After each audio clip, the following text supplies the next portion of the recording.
This is Vasco. How do you pronounce the name? Vasco. Vasco. This is Vasco. He's an alternative health practitioner, and he's going to talk today about prostate health and any other health issues that regarding that. Yes. Thank you. Yes. So, take it over to you, sir.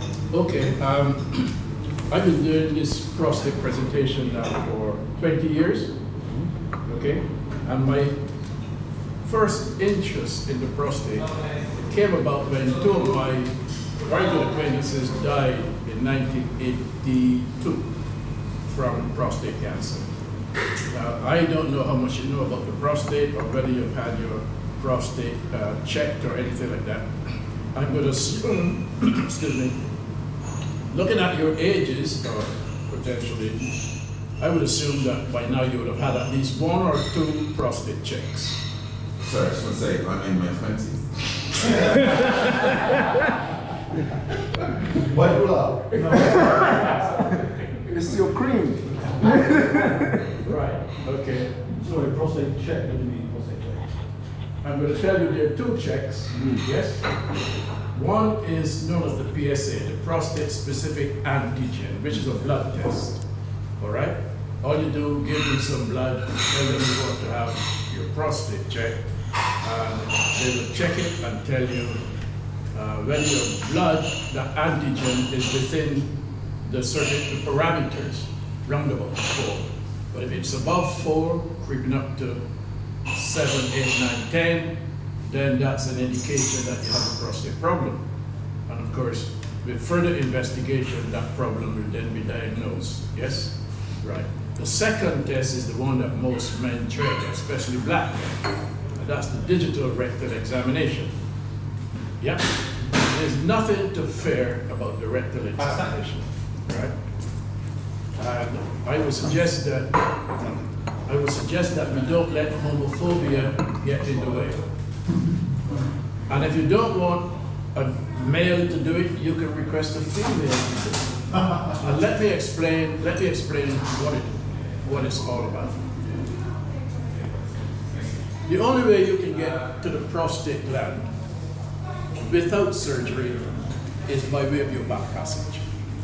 Okay? And what the nurse or doctor will do, they will put a glove on, and then they'll put a little bit of lubricant on the glove, and they're really going to insert about that much into your back passage. And the reason they're doing that is to feel around the outside of the prostate gland where about 96% of prostate cancers occur. Okay? So they will feel, and it should feel smooth. If there's any kind of stiffness or rigidity or anything like that, that would indicate that there is a tumor, not cancer. That would indicate that there's a tumor there, and then that tumor would have to be investigated further. Okay? And that's the reason for the digital rectal examination. So I know a lot of black guys, when I speak to them, oh yes, I've had it done, I've had a blood test. I say, no, you've only had half the test. Have the other half as well. Okay? Right. So if perchance that there is a tumor there, they're going to refer you to a hospital to have a biopsy. Right? So let me go back now to the other part of presentation. There are certain symptoms when you reach a certain age. There are certain symptoms that your prostate gland is enlarging. Okay? Every single man goes through hormonal changes at a certain age. That age used to be 50, but now it's probably about 40 or sometimes 39, right?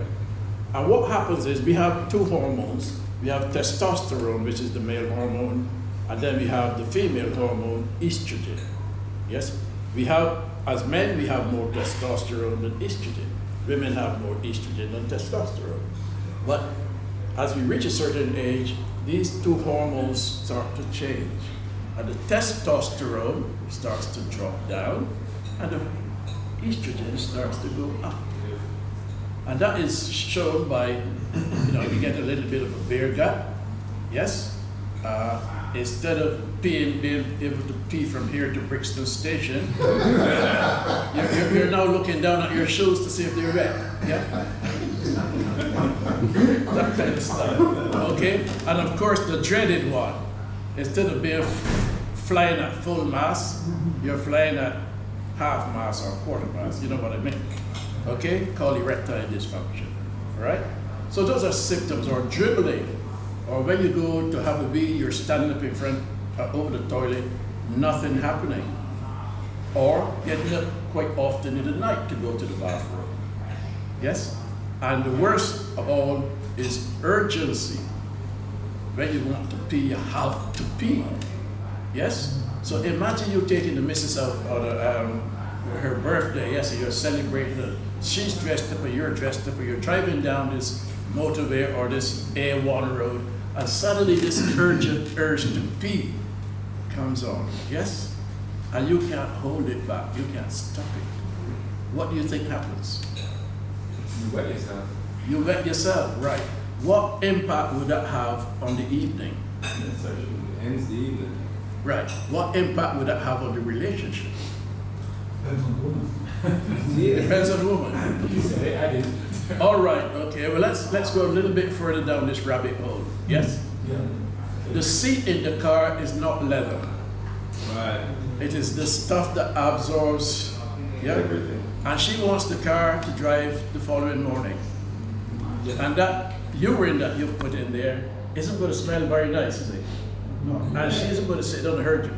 You see the scenario. And of course, when you get now to erectile dysfunction, right? That can cause a lot of tension.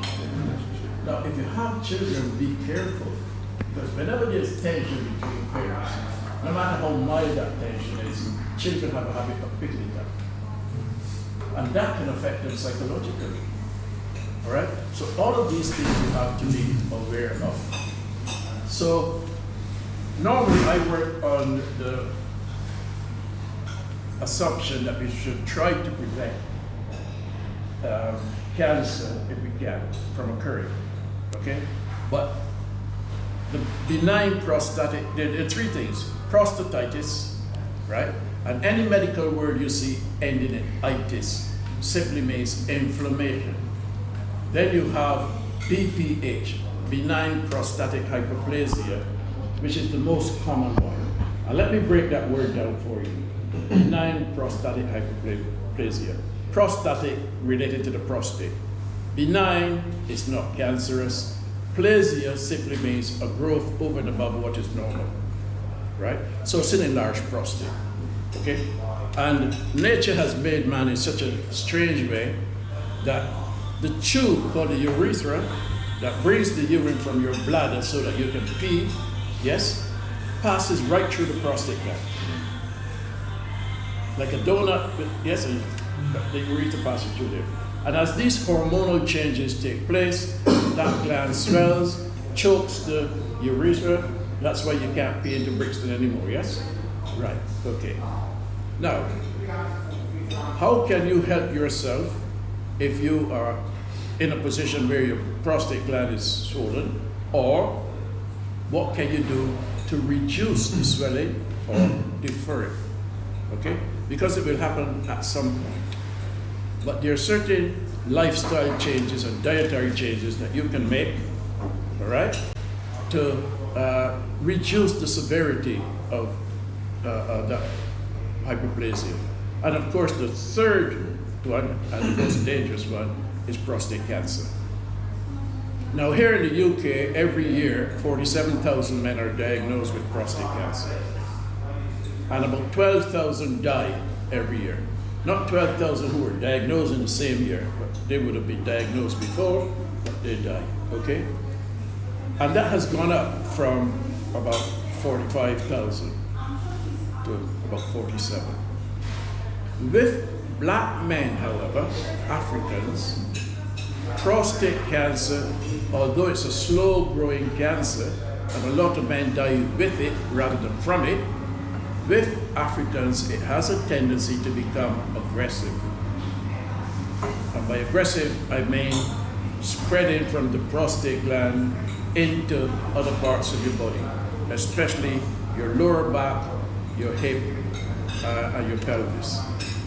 Now, when that cancer spreads, the medical word is metastasize, yes? Simply be spreading. It becomes very dangerous and life-threatening. Because if cancer, that prostate cancer, stays in the prostate gland, it will never threaten your life. Okay? As long as it stays in the prostate gland, never threaten your life. It's when it starts to spread that it becomes life-threatening. And then, of course, there are problems. So what you can do to help yourself is don't eat pasta. Did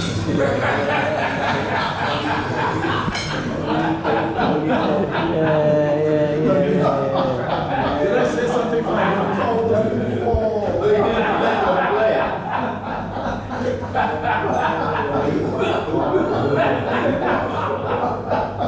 You got stung, mate. You got stung. Sorry, I'm not trying to make you the whipping boy, right? Okay, no, there are certain lifestyle changes and dietary changes that will impact on it. So the first thing that you take out of your diet is Sugar. dairy products.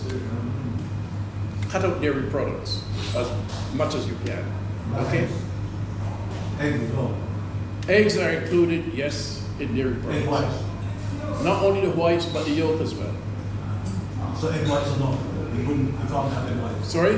Egg whites are not. Eggs. No, ask me that question a little bit later down. Okay. Yes? Because although I say dairy, I'm not suggesting that you remove all dairy completely. You with me? Because some dairy is important for overall health. But we are focusing today on the prostate. So let me finish the presentation on the prostate, and then I'll come back to you and I'll talk about eggs, yes? Okay. Because eggs are not as bad as people think they are. Right. So dairy products you cut out. Milk, especially cow's milk, don't go near. Why? Let me explain. When is a cow milk? Pregnant. Or when it's just giving birth. When it's just giving birth, right? What happens when any animal or mammal has just given birth? They produce food for their child. They're producing food for their child. Yes, but something else happens. The level of estrogen, the female hormone, is up. Because that little calf has got to grow quickly in a very, very short period of time. Okay? The level of estrogen is high. So when you're drinking cow's milk, you're taking in estrogen, the female hormone. Okay?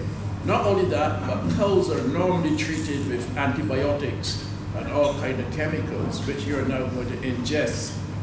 And that's going to affect not only your prostate, but other parts of your body. Okay? So dairy products full of estrogen, female hormone, full of saturated fat. Yes? You know when you cook meat and you put it in the fridge overnight, you take it out the following day, what does it look like? That is saturated fat. Okay? And you really don't want that in your body because it clogs up your arteries. Now, your arteries are the big blood vessels. But when you get to certain parts of your body, you don't have arteries, you have what are known as capillaries, small blood vessels. And if you want to remain potent, sexually potent, yes, the whole thing hinges around how your blood is flowing. And right down in your extremities of your body, these capillaries are pretty small. So if your arteries are getting clogged up by this saturated fat, imagine what is happening to your capillaries. Because they're smaller, right? And what will happen is that if the blood is not flowing, your sexual prowess goes down. Okay? Right. So that is another reason why you shouldn't take in too much dairy. Also, of course, dairy products can bring on diabetes, they can bring on high blood pressure, they can bring on heart problems, right? And if your testosterone, funny enough, is a bit low, your male hormone, that can bring on heart problems as well.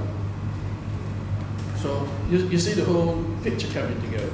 What is also ironic about the prostate is that about 10% of men who have prostate cancer have no symptoms whatsoever.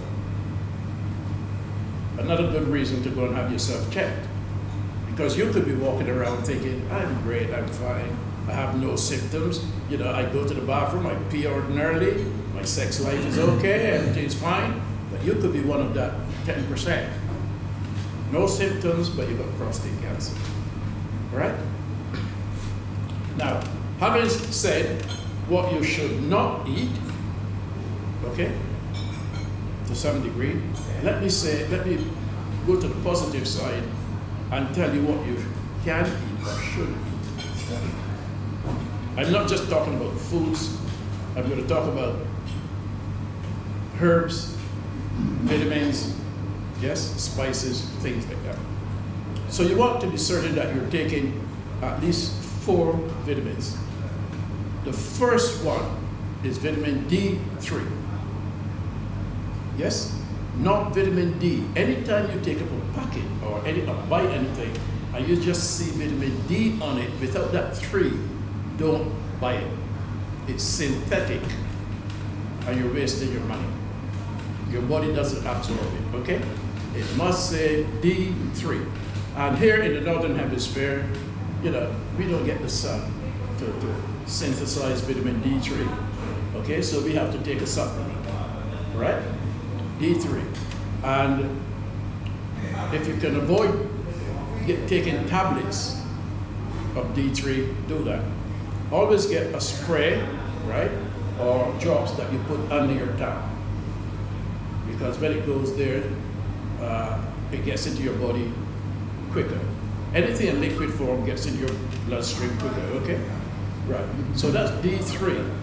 And D3 does a lot more than just help you with your prostate. There are 4 things you can do. And we've been to not that far away now, we're into autumn. You should start doing this now. Take your vitamin D3, okay? At least about 20,000 international units. But when you buy it, you'll see on the bottle, it say probably 5,000, okay? So you put 3 or 4 drops under your tongue too, right? You want to top up with vitamin C, okay? And the reason you want to top up with vitamin C is because your body can't store it, so you have to take it periodically, right? Secondly, you also want to take vitamin K2, a vitamin a lot of people don't know about. K2, all right? Because that works with vitamin D3. And then, of course, you want to have an ample supply of zinc, about 30 milligrams of zinc. Not more than that, otherwise you will knock out the copper in your body, okay? Because every mineral provides benefits for your body. So copper and zinc compete for the same space in your body, the same way testosterone and estrogen compete for that space. So you have to have a balance, right? So those are what you should really take, and you should start from now. Vitamin D3, vitamin C, zinc, and vitamin K2, right?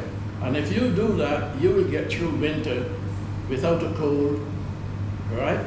Without flu, or anything like that. Can you just say what forms we should take? Sorry? Can you say which are the best forms to take them, whether capsule or liquid, or are they all liquid form best to take them? If you can get them in liquid form, you can, but you probably wouldn't get zinc or K2 in liquid form. You can get a supplement, there's a supplement you get which is a combination of D3 and K2. You should, yes, you can actually get that supplement, yes. But also, when it comes to vitamin K, you can get it from your food. Anybody here likes okras? Not too tough. Okra, yes. Put them in your juicer or your magic bullet or whatever it is. Yes, if you don't want to cook them. Blend them, yes. With some beetroot. You like beetroot? Yeah. Well, if you want to maintain your blood flow so that you go here, yes, rather than there, use beetroot all the time. It's full of nitric oxide. And nitric oxide is what gives you this. So if you've got so I understand the vitamin D thing because we don't get much sunlight and then we're here and everything. But generally, if your diet is, you've got a satisfactory diet, do you need to supplement? With the vitamin D3 especially and the vitamin K, yes. Why the vitamin K? What are we not doing not to get vitamin K? What you're not doing. Or what, do you know what I mean? What food is vitamin K? Because I understand we're missing vitamin D because of the sun. Yeah. But what are we missing vitamin K? What foods? I don't know if I'm Well, explaining myself. okras, green leaf, coriander, there are quite a lot of foods that have vitamin K in them. Right. Quite a lot of them. Because Yes. I'm a person myself, I like to stay away from supplementation if I can. Yes. And I'd rather get it from food. Yes, You understand? yeah. So, I can tell you at a later date, if you speak to me, Yeah. all the foods you want have vitamin K. They don't all come to mind immediately, Yeah. but it's in a lot of foods. Yes. Right. Vitamin D3 is supposed to be in a lot of foods, but I would not recommend just relying on food for it. Yeah, because Because it's in mushrooms, is it? I think it's Mushrooms especially, yes, Yeah. but mushrooms grow in certain soils that are suspect. Okay? Dead trees, dead bodies, anything a mushroom will grow. Also, salmon. Yes, cold water fish, especially salmon. But you walk into Sainsbury's or some other supermarket and you buy salmon, chances are it's going to be farmed salmon Right. rather than wild salmon. Yeah. See what I mean? Okay, vitamin C, an underrated vitamin, but it is what is known as a water-soluble vitamin. In other words, you take it with water. Okay? The other water-soluble vitamin is vitamin B. Take them with water, right? Have you ever taken any kind of medication and you see on the box to be taken with food? Yeah. Have you ever asked yourself why? Because it mash on your belly. No, a lot of them actually mess with your bellies. No. 4 vitamins are what are known as fat soluble. They need fat to be absorbed by your body, and your body can store them. Okay? So that's vitamin A, vitamin D, vitamin E, and the same vitamin K too. Your body can store them. Okay? So you eat them with fat and your body will absorb them when you eat fat. The 2 water-soluble ones that your body cannot store are vitamin C and vitamin B. Okay? You always have to replenish those. But here's an anomaly. In the B vitamins, there's one that doesn't fit the room. That's B12, thank you. Right. Why doesn't it fit the room? What does it do in your body? So if you can, your body can stir it for up to 3 months. And the reason that is because vitamin B12 is important in preventing you from getting Alzheimer's disease. Right? Sorry, what's your name again? Glenroy. Glenroy. Okay, you're not suffering from Alzheimer's. What do you say? Okay, right. So those are the vitamins that you should take that would benefit your prostate, right? Let me tell you what else you should be doing to benefit your prostate gland. We talked about zinc. Zinc boosts your testosterone level. Okay? Zinc also prevents you from getting colds and flu. Okay? Right. Vitamin C, any footballers here? Vitamin C is the midfield player. You know they say that football games are lost or won in the middle of the field. In what, sorry? Right. In the midfield. But vitamin C is the midfield player. It controls the other vitamins. And when vitamin C is not present, the other vitamins don't work as well as they should. But also vitamin C will prevent you from getting colds, and it does wonders in your body as well, and benefits the prostate gland as well. Okay? Lycopene. You're familiar with that word, lycopene? Ever heard of it? It is what gives tomatoes the red color. Right? So if you're going to eat tomatoes, which are very good for the prostate, make sure they are as red as possible. Right? That means they're full of lycopene. Secondly, cook them, slightly cook them. Don't eat them raw. It's the worst way you can eat a tomato, okay? Slightly cooked with a little bit of black pepper. Slightly cooked, like just grilled a little bit. Oh, just boiled. Yeah, with a little bit of black pepper. So don't put them in a salad? Obviously. You can put them in a salad, but make sure they're slightly cooked with a little bit of black pepper to get the maximum benefit out of them. All right? Let me explain. The compound in tomato is lycopene. Normally, your body doesn't absorb lycopene, yes, on its own. So you put the black pepper there because the compound in black pepper is called piperine. And when you put the piperine and the lycopene together, your body absorbs more of it. The same thing applies to turmeric. To my mind, the best herb in the world. But you can eat turmeric or curries until the cows come home. You're not going to benefit unless you put a little bit of black pepper with it. Yes? Nature works synergetically. Yes, things work together. So that's how it works. Okay? Then you want your amino acids. So you're going to get your omega-3 fish oil. This is where you can take a capsule of fish oil or whatever. Or eat sardines and mackerel and salmon, wild salmon, not farmed salmon. Okay? Because the salmon that is farmed somewhere up in Scotland or Norway, underneath those beds, nothing grows, not even seaweed. Because they feed those farm salmon lots of antibiotics and other stuff. And when the salmon poop, that goes and it kills off everything. And all of that stuff is what you would be eating if you were to eat farm salmon. Okay? So keep away from that. So that basically is what is the herbs that you should be, herbs and spices that you should focus on if you want to improve your prostate gland. But having said that, a lot of these herbs and minerals work wonders for other parts of your body. Selenium, right, which you can get from poppy seeds or green leaf coriander or Brazil nuts, very good for the prostate, right? But it's also very good for other parts of your body. So when you eat these combinations, yes, they will benefit your body. Now let's get back on the fact on the prostate cancer now. Suppose you now have this digital rectal examination and the test, and your PSA is high, and there's a bit of rigidity on your prostate gland. That does not necessarily mean it's cancer. So the doctors then going to recommend that you go and have a biopsy at a hospital. Okay? Now, hospitals, and I hope you're not going to let the NHS or the government hear this, what I'm going to say. Hospitals, to my mind, have different tiers. Yeah? They offer this to certain people, that to certain people, that to certain people. You're going to edit that out, yes? Of course. Good. Right? That's my understanding of it. The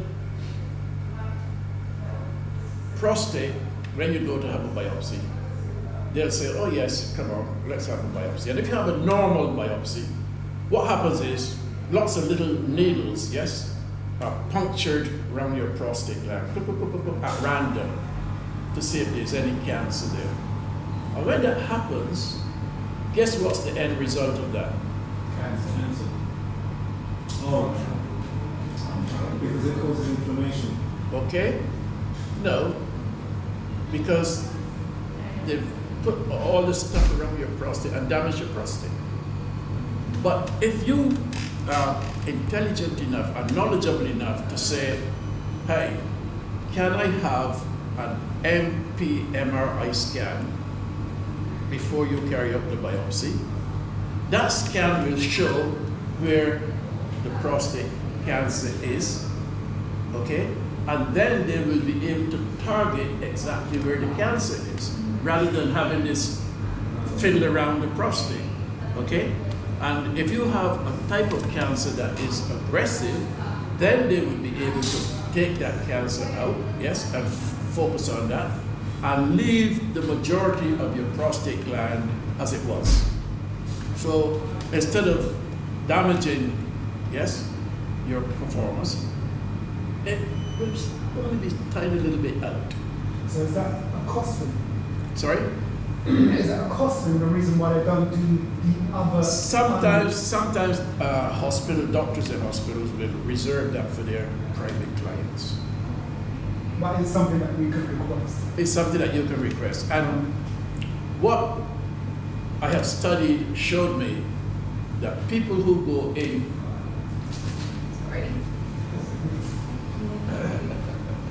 people who go in informed and can ask certain relevant questions, they usually back off and give you, hey, this guy knows what he's talking about.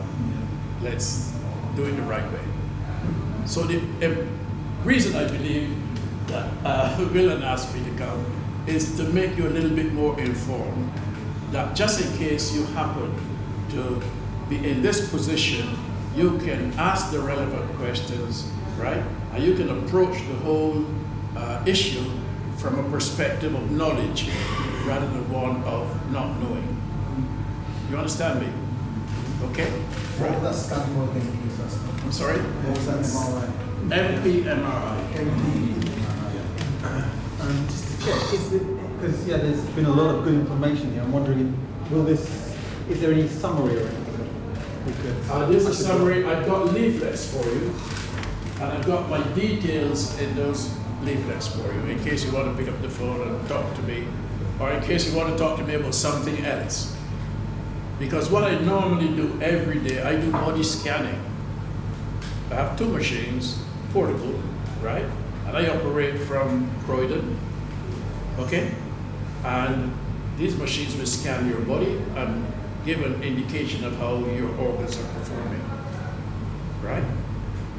And then I will write a protocol for you, telling you what lifestyle and dietary changes to make to rectify whatever's going wrong in your body. How much does that cost? How much does that cost? Can you have the discussion after this? I've got my first potential client. Can I just ask one question? Why is prostate cancer pertaining to Afro-Caribbean? Why is it predominantly in that race? That's an interesting question. Nobody has been able to answer it yet. Okay? There was a school of thought that said it's because we have a different type of melanin from Europeans. You know that? We have a different type of melanin, yes? Our melanin is called eumelanin, EU melanin, okay? People of a lighter complexion, they have something called phenomelanin, which is different from ours, all right? And at first they were saying that that was possibly one of the reasons. But after a lot of research, they came back and said, no, that's not the reason.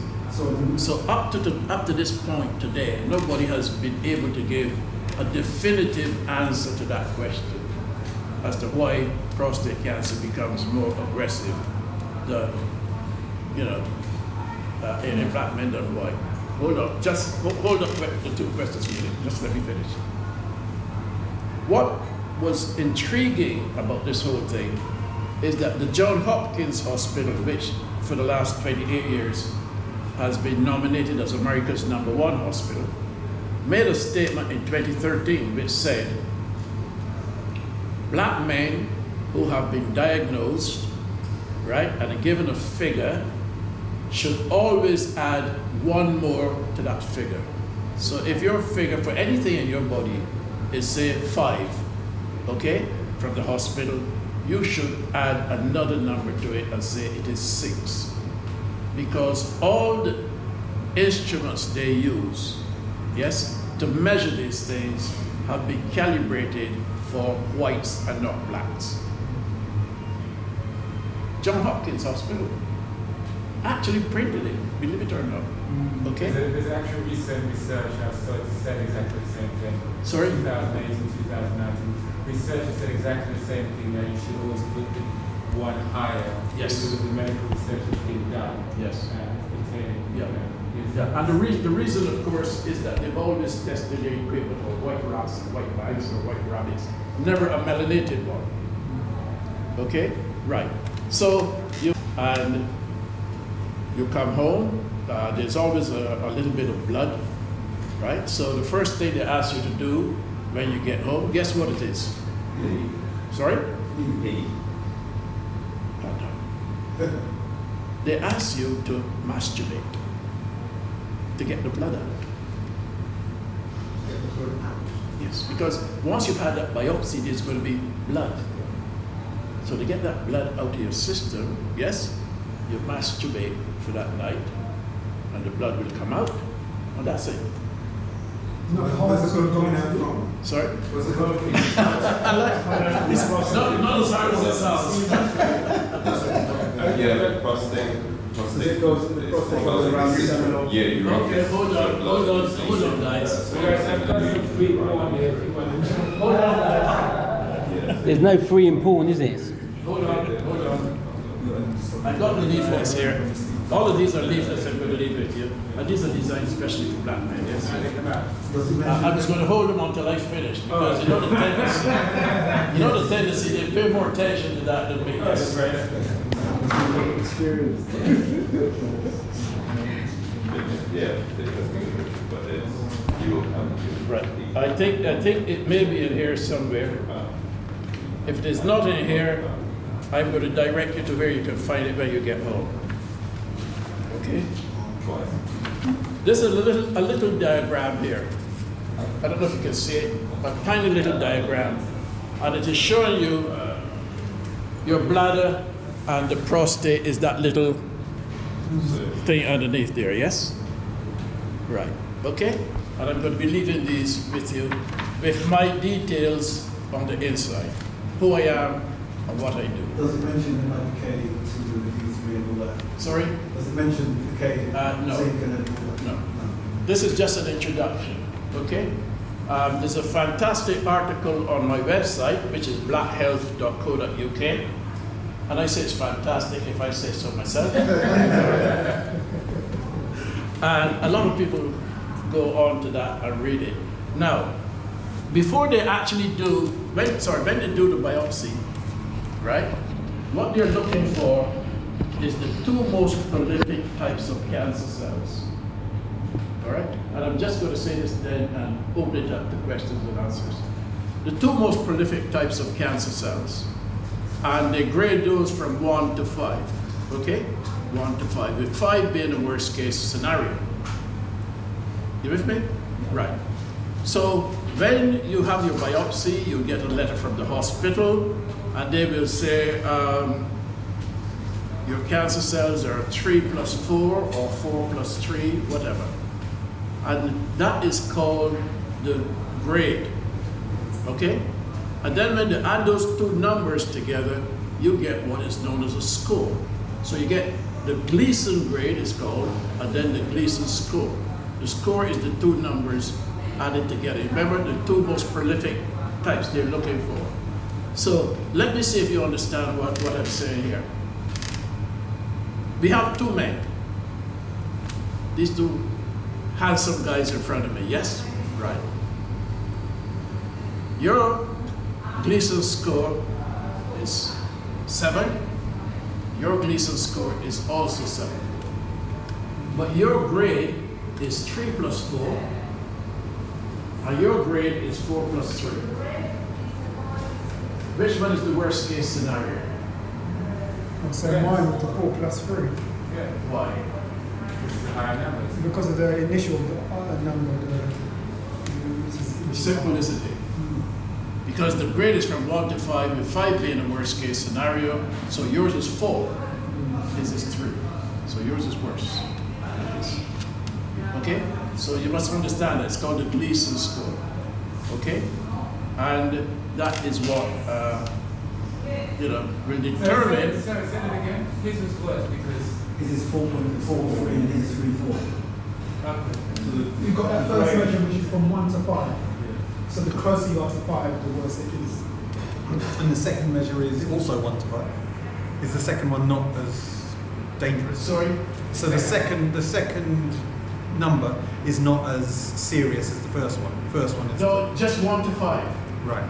Right? But there's so they're looking at the two types of cancer, the first two, the most prolific types. Okay? And those are the two that they will give the numbers to. 3 plus 3 or 4. And the first one is for one of the types, and the second number is for the other type. Correct. So the first number is for the more serious type. Correct. But Absolutely spot on. Right? So he had the most serious one, and he had the least serious one. Right? So where did they get the combined score and the total score? Where did they get that? How did they get it? By adding the two numbers together. 4 plus 4, 4 plus 4. 7. Remember, they're checking for the two most prolific types, and they're giving each type a number, and then they add the two numbers together to give you the score. Is that the same as they measure the cholesterol level? You know, there's a good, No, not at this stage. HDL and LDL. Yeah, different types of different types of cholesterol. No, no, don't worry about the cholesterol. So what is a normal Gleason level? 4. 4. Yep.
had your biopsy